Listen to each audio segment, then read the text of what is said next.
हाय, फूटी किस्मत, एक दाना भी नहीं बचा। कुकू गुड़िया, रो मत बेटा, माँ अभी कुछ न कुछ इंतजाम करती है। बस ये गर्म पानी पी लो, इससे पेट को थोड़ी राहत मिलेगी।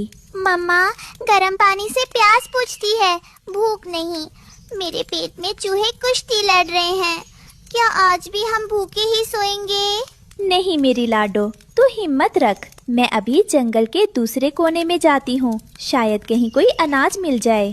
उड़ते उड़ते रानू जंगल के बाहर एक पुराने खेत में पहुँची। वहाँ फसल तो नहीं थी, पर मिट्टी में एक छोटी सी पोटली दबी हुई थी।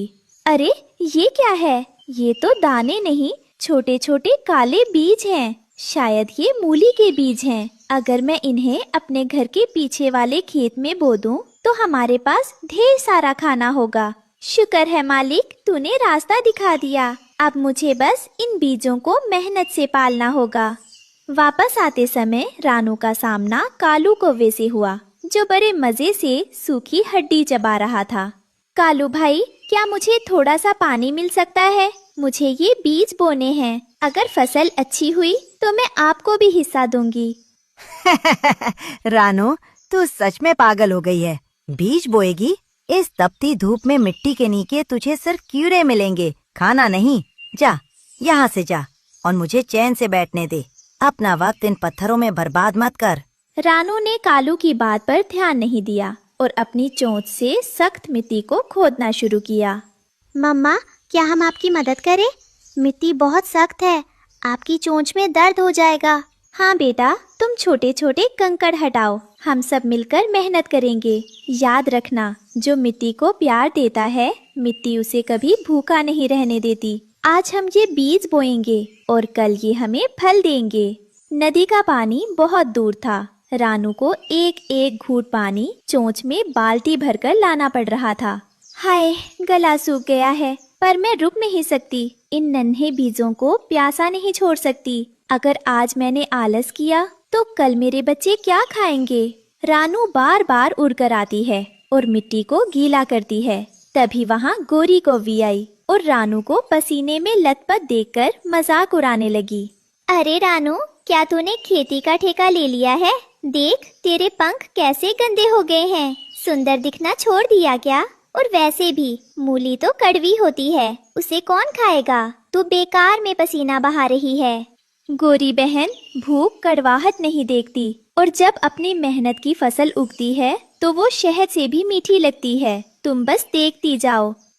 रानू बार बार उड़कर आती है और मिट्टी को गीला करती है। तभी वहाँ गोरी कौवी आई और रानू को पसीने में लथपथ देखकर मजाक उड़ाने लगी। अरे रानू, क्या तूने खेती का ठेका ले लिया है?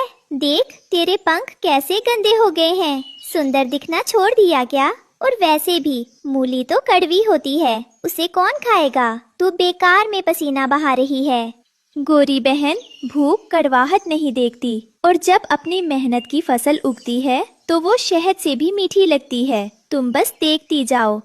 कुछ दिनों बाद मिट्टी को चीरकर नन्हे नन्हे हरे पत्ते बाहर निकलने लगे। मामा मामा, देखो, जादू हो गया।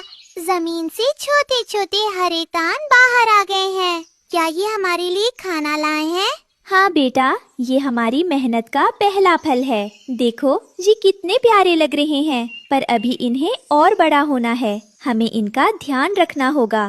तभी ऊपर से पंख फड़फड़ाने की आवाज आती है और हरियाली तोती अपने पति के साथ उड़कर नीचे आती है। अरे रानू, ये क्या देख रही हूँ मैं? पूरे जंगल में सूखा पड़ा है और तुम्हारे इस छोटे से टुकड़े में हरियाली छा रही है। मैंने तो सुना था कि तुम पत्थर बो रही हो, पर यहाँ तो कुछ और ही निकल आया है। सच कहा हरियाली। रानू, हमें तो यकीन ही नहीं हो रहा।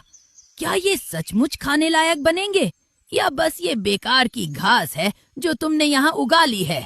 आइए हरिया भाई, हरियाली बहन, ये बेकार घास नहीं, ये मूली के पौधे हैं। मैंने बस हार नहीं मानी और इन बीजों को अपना पसीना दिया है। अभी तो ये बस शुरुआत है। जब ये बड़े होंगे तब आप खुद देख लेना कि मेहनत का स्वाद कैसा होता है। देखते हैं। अभी तो बस 2 पत्ते निकले हैं, कहीं ऐसा ना हो कि जंगली पक्षी इन पत्तों को खा जाए। हरियाली बहन, बात आपकी बिल्कुल सच है। मैं अपने खेत की हिफाजत दिन रात करूंगी। हरियाली तोते की बातों ने रानू को सोच में डाल दिया था। अब रानू को डर था कि कहीं लालची पक्षी उसकी रात दिन की मेहनत को उजाड़ न दे। इस चिंता का हल ढूंढने रानू जंगल के सबसे समझदार बुजुर्ग उल्लू बाबा के पास पहुंची। उल्लू बाबा, ओ उल्लू बाबा, क्या आप जाग रहे हैं?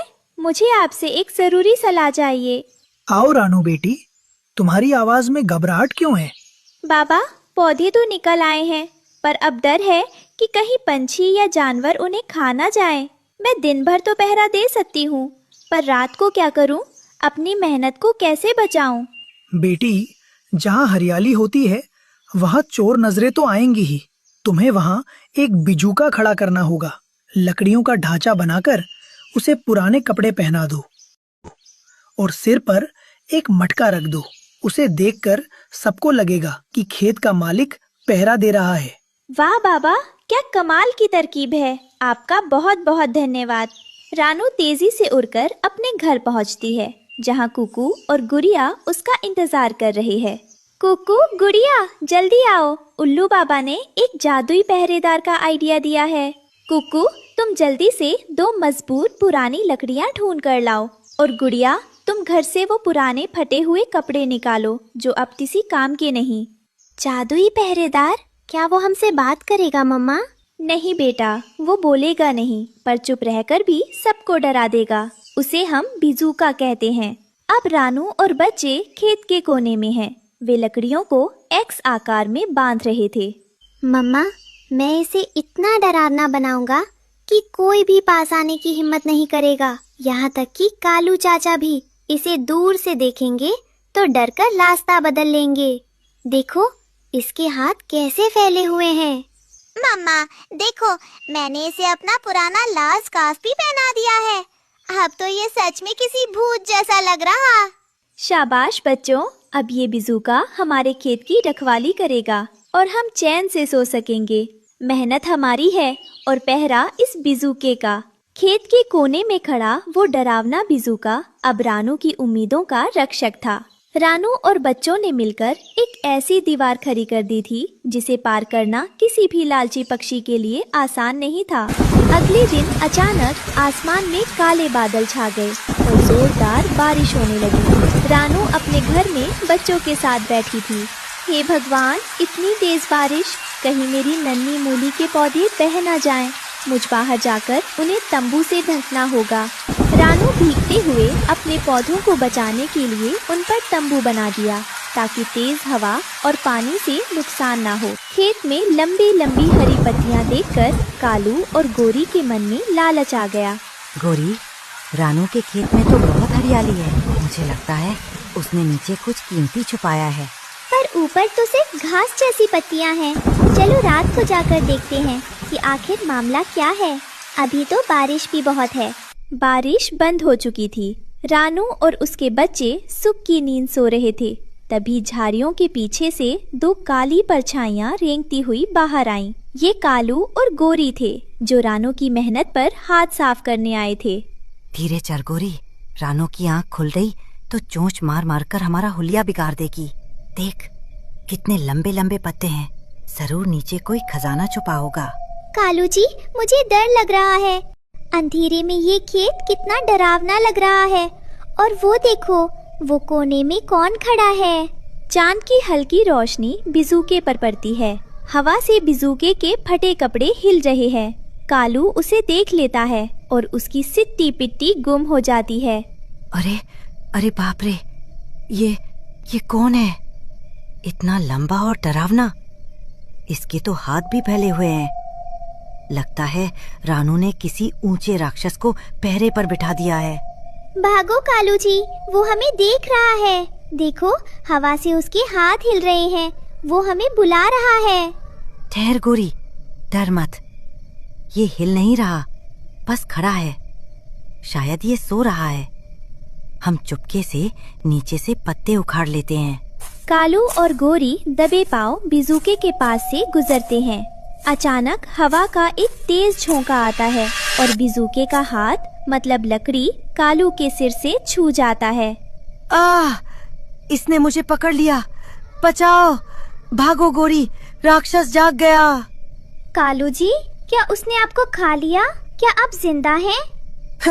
थू थू। अरे ये क्या, ये तो बहुत कड़वे पत्ते हैं।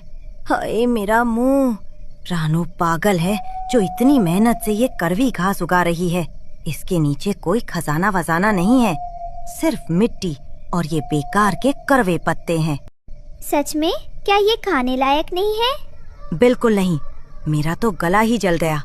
चल भाग यहाँ से गोरी, इससे पहले कि ये खड़ा हुआ राक्षस हमें कच्चा चबा जाए।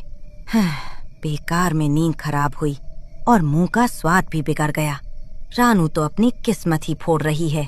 कालू और गोरी गिरते पड़ते खेत से दुम दबाकर भाग जाते हैं। कुछ दिन बाद रानू ने तय किया कि वो मूली बाहर निकालेगी। पूरे जंगल के पक्षी तमाशा देखने आए थे। कुकू, गुड़िया, जोर लगा के हैशा, पकड़ो इन पत्तों को और खींचो अपनी तरफ। रानू और बच्चे पत्तों को खींचते हैं और अचानक एक विशाल सफेद और चमकदार मूली जमीन से बाहर आती है। विशाल मूली देखकर सबके मुंह खुले के खुले रह गए। ये क्या है? इतनी बड़ी और सफेद चीज, क्या ये सच में खाने की चीज है? वाह रानू, मैंने अपनी जिंदगी में इतनी सुंदर मूली नहीं देखी। ये तो फल से भी बड़ी है। हाँ कालू भाई, ये वही पत्थर हैं जिन्हें आप कह रहे थे, पर मेहनत और पानी ने इसे मीठा बना दिया है। रानू ने मूली के छोटे छोटे टुकड़े किए और सबको दावत पर घर बुलाया। रानू बहन, हमें माफ कर दो। हमने तुम्हारा मजाक उड़ाया और रात को तुम्हारे पत्ते भी खराब किए, पर ये मूली तो सच में बहुत स्वादिष्ट और रसीली है।